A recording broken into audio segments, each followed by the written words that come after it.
actually produce what he brought in, and they say, okay, this first year we'll guarantee you so much bonus. The bonus amount may be larger than the guaranteed salary. One example was, the guarantee was only 20 million, but they were paying the person 42. So 22 million yen was guaranteed bonus the first year. Totally discretionary. If he can't keep performing in the same way and doing the same kind of work, that's going to be cut back, okay? And that's in the letter of offer to him. And it should be in their rules of employment. Now, even in industry, already the Japanese are getting, they've always had their concept of kihonkyu, or basic salary, right? They're starting to put more emphasis on the second salary, dainikyuyo, which they're using primarily to reduce the weight of pensionable income when they pay their lump sum retirement benefit. But some companies are also starting to get into the notion of discretionary income, the idea that part of that pay could be cut back. Only the kihonkyu will be guaranteed, the basic salary. But part of this other monthly salary will be cut back if you don't perform as well as you should. Now, I really believe in that. You shouldn't throw people out on the street, right? It's not fair to them. It's not good for your corporate image. It's hard for a man to get a job when he's not employed. If he calls up a headhunter, we don't give him the time of day usually. What good management means is once you get that control to be able to adjust pay levels freely, but fairly, huh? You've got to have good personal evaluation systems. Not only the forms themselves, the performance appraisal forms, but you've got to have good supervisors who aren't threatened, hopefully, not worried about that he's after my job type, complex. And one way Japanese companies have always gotten around that, the large employers didn't have to worry about it because so much was bureaucratized career paths based on age and service. And so that's one of the great advantages, isn't it? There was more day in and day out career development because superiors weren't afraid of a much sharper junior. But here in a foreign company or in America, that is a problem, isn't it? Because we'll take a younger man and we'll put him in a position. So you do have to worry about your subordinates a lot more in an American company, or Japanese in a foreign company do.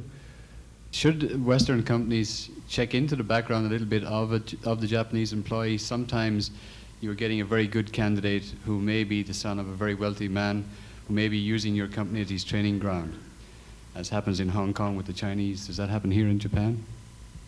And should Western companies select people a little bit more carefully? Yes. Yeah.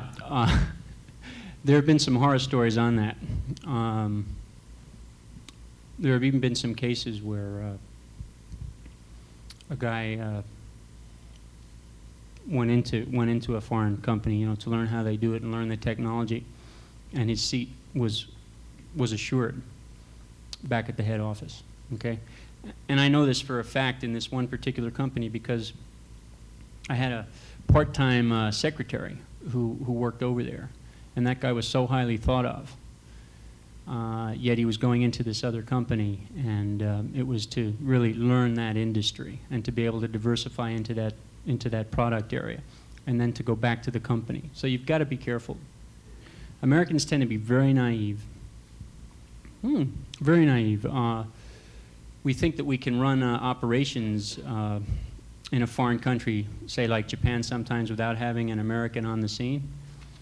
Well, if the American isn't working hard and isn't doing his homework and checking things out and dealing with employees, and if he's just sitting in his office, maybe they are better off without him. But basically, I think your investment's too important. I mean, I think there should be an American or at least a third country national. What I said before, somebody on a different career path. He should be in your company here. I can tell you this. There's not a single Japanese company anywhere in the world that doesn't have at least one, if not several, Japanese working there, okay? Common sense. You can't leave an important investment up to, people that aren't plugged into your head office.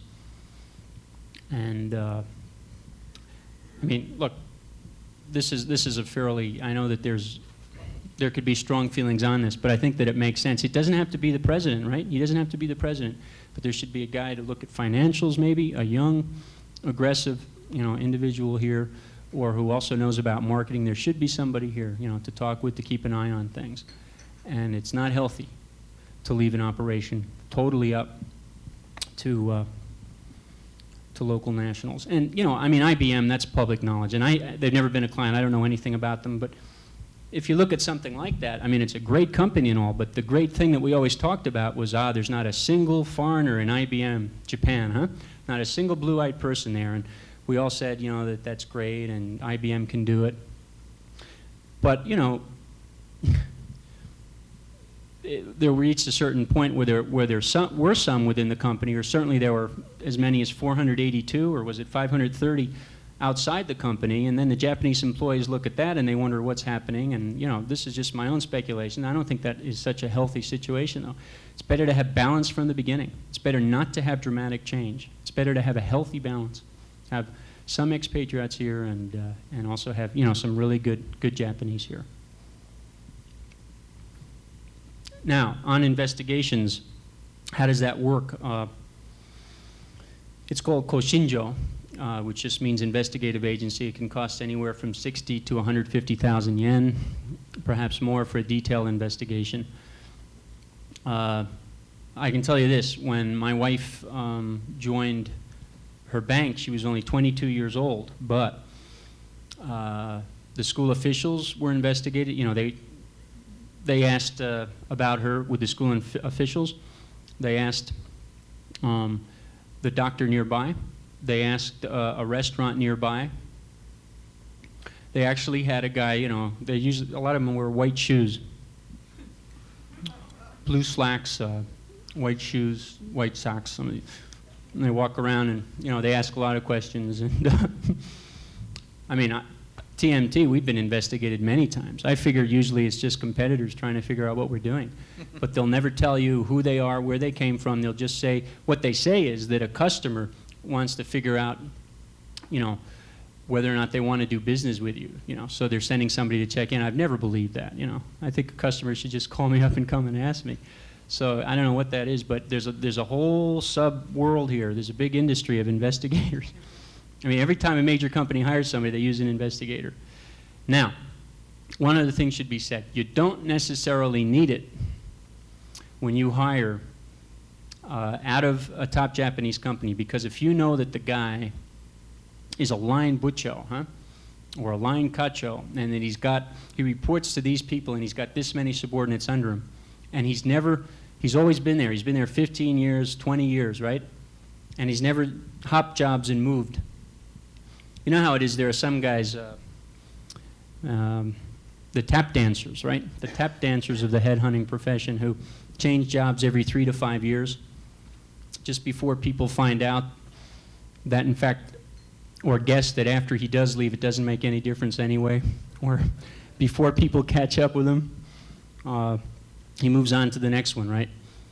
And maybe he has, you know, increased profits, but, you know, inevitably he probably did it at the expense of R&D or you know, advertising and everything else. He's really not a good, sound, ethical, you know, strong-minded manager.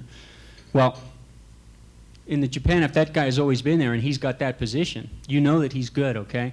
First of all, you can investigate. We'd love to do it, but we got to protect the man, right? We can't let you wreck his life by sending one of these guys, because you can tell the blue pants and the white shoes, you know. So you know, you've got to protect him, and you can't send him in, right? But when a guy's a job hopper, it's easy, right? You just go to his previous employer or the one before that, and then you should check. Then you should definitely check, and you better check. And more importantly, they will be objective about what they tell you.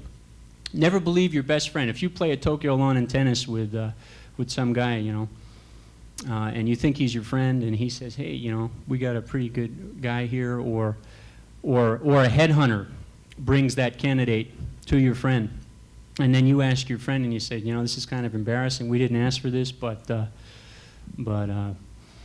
this headhunter, you know, brought this guy to us, and what's he like?" And the reason the headhunter brought him is because they went to Drake Beam and Morin, and Drake Beam and Morin sends all the resumes out to all the headhunters, right?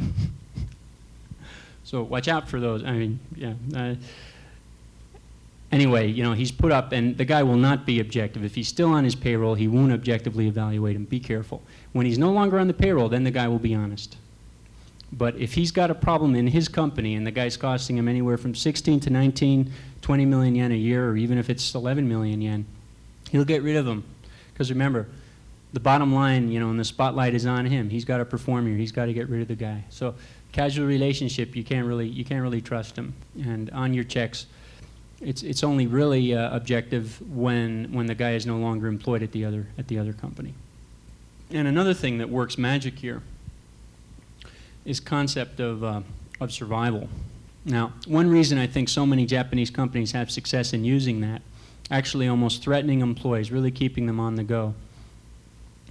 Maybe one reason they can do that and even make public statements is because they're funded to a much larger extent by banks, right?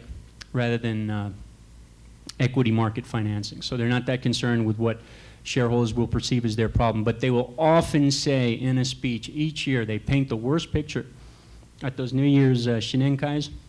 Hey, business is really bad, you know. We're going to have to start cutting staff. We're going to have to change benefits unless you people really scurry. So they're always setting up, all the time, the worst case scenario. There's always an expectation that if people don't perform really well, something will have to be done about it. That's kind of the context of, you know, the group goal. I think you've got to tell people on a group basis that something has to be done, or we will have to cut back staff, or we won't be successful in Japan. We'll be wiped away. And you want to set your group goals, but I think you should also have individual goals too. In a foreign company, for the reasons I outlined before, okay? Just because the Japanese company, the big companies don't do it, doesn't mean that you can get away without doing it. Because your employees in your firm with a different mental set, the disciplines within the firm are different, right? Your ability to basically make him toe the line, you know, is very different. The discipline is extremely different in foreign firms. More specifically, on setting up your goals, they have to be realistic, right? Goals have to be definitely realistic. And I think it shouldn't be, I think they should be graduated. Some Western-based compensation systems pay, say, a certain $5,000, $10,000 bonus to a manager. He either gets all of it or he gets none of it. And that's not a good way to do it. I think the Japanese bonus concept is much better, with infinite flexibility to pay any number, any varying amounts of bonus. And the commission systems can be the same. They should be graduated in quite some detail, I think, rather than just saying if you make this target, you get this extra. If you don't, you don't. You know, not sort of either win or lose. It should be graduated. And quite a lot of time, you know, it should really go into it. Good. If the reward system is right, everything else follows. That's the most important thing. When your employees realize that they can make out very well if they perform very well, or in fact they'll do very badly if they don't perform well in terms of compensation, you're well ahead of the game. I remember a story of another banker here. He hired 4 women. All of them were from Jochi University, Sophia University. All the same age. They even looked alike. No, but he thought that if we pay them all the same, you know, that's what the Japanese want, and we'll be fine. So after 1 year, he gave them all the same base up. 3 of them left. Every single one of them came in and complained and said, I know that we all got the same, and I don't know why. You know, I think I did much better, and I think I want my performance to be rewarded. It's really a true story. So the first year he lost 3 of the girls because they all got kind of, you know, just a straight Shinto increase. By the way, on Shinto, on increasing pay here, it's really pretty easy in Japan, isn't it? Because you just have to really look at, around mid-May, you have to look at the percentages that come out of the Shinto negotiations. And basically, if you base your pay levels on average at about that level, or maybe 1 percentage point higher, but there's no reason for you to consistently each year pay more than Shinto, huh? That doesn't make any sense either, does it? Unless you're really always having good years. You have to be careful. The important thing is to keep the average low, maybe right at Shinto level or even lower. The spring wage offensive Shinto, right? It was started by Otakaru. Funny story. I had him speak here at the chamber about 6 years ago when he ran for mayor against Suzuki. But he was a kacho at Ube Kosan, and he decided to cause some trouble. So he started a union at Ube Kosan, and then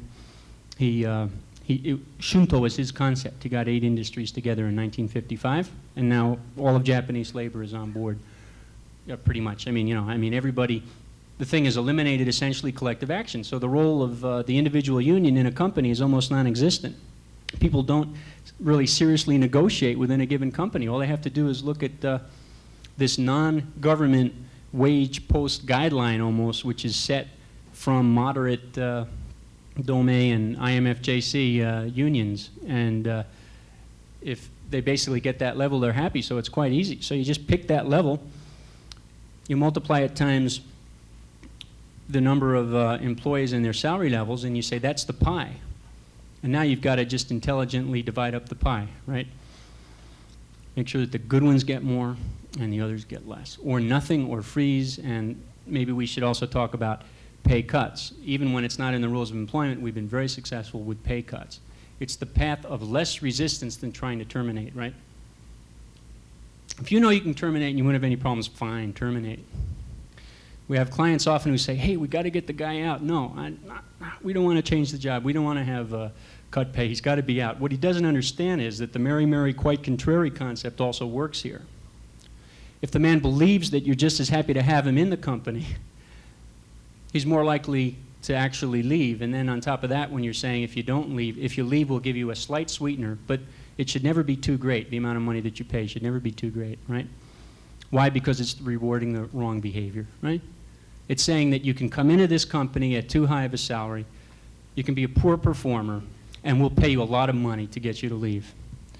He will inevitably tell all the employees in the company, you will not be respected, okay? You get respect by getting the guy out without paying him a lot of money, and you do that not by trying to terminate him, because you'll have egg all over your face when you get a kari shobun to reinstate him into his job, a temporary restraining order. Instead, you say, okay, yeah, well, we're happy to have you. Just take this other job at this pay cut. And he'll leave on his own then. And it won't be this kind of a negotiating setting where he's got all the cards. Because essentially, if he does talk to lawyers, it's a pain in the neck, and you don't want to get into that. Could you expand on your earlier statement that Japanese companies have discretionary wages within an age group? Could you mention what those are based on, for example, education levels or experience, proficiency, that kind of thing? Okay, again, the discretionary income concept is something that I'm suggesting to have something that's guaranteed, basically, huh? But never use the word guaranteed, right? You just say this is your base salary, and this is sort of discretionary. More performance-based pay, job-related pay, okay? So to say that Japanese companies are doing that per se in that sense isn't quite accurate. But what we can say is this. If you talk about the large companies, which is what everybody, all the experts in the West basically look at, right? Articles about it, lifetime employment, seniority wages, all that sort of thing. They're looking at only 20% of the workforce. But they're looking at maybe 50% of national productivity. And the names of the only companies that anybody's ever heard of. So that seems to be where all the action is.